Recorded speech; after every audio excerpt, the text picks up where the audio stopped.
আসসালামু আলাইকুম প্রিয় জব ক্যান্ডিডেটস। আজকে আমরা জাহানারা ইমামকে নিয়ে কথা বলবো, আলোচনা করব। ৭১-এর দিনগুলো এটি লিখেছেন জাহানারা ইমাম। জাহানারা ইমাম ১৯২৯ সালে ৩রা মে মুর্শিদাবাদের সুন্দরপুর গ্রামে জন্মগ্রহণ করেন। জাহানারা ইমাম ১৯৪৭ সালে কলকাতার লেডি ব্রেবোর্ন কলেজ থেকে বিএ পাশ করেন। পরবর্তী সময়ে তিনি ঢাকার সিদ্ধেশ্বরী গার্লস স্কুলে প্রধান শিক্ষকের দায়িত্ব পালন করেন।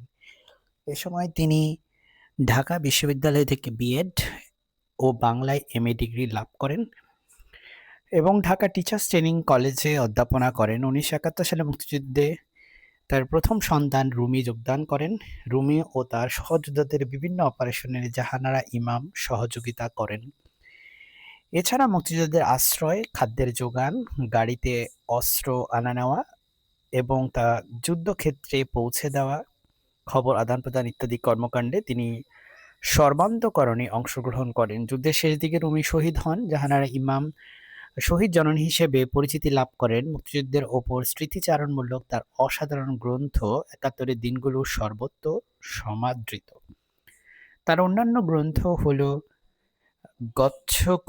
গচ্ছপ, ৭টি তারার ঝিকিমিকি, ক্যান্সারের সঙ্গে বসবাস, প্রবাসের দিনগুলো ইত্যাদি।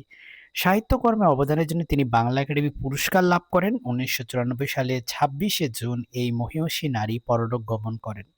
আমার জন্য দোয়া করবেন। আসসালামু আলাইকুম।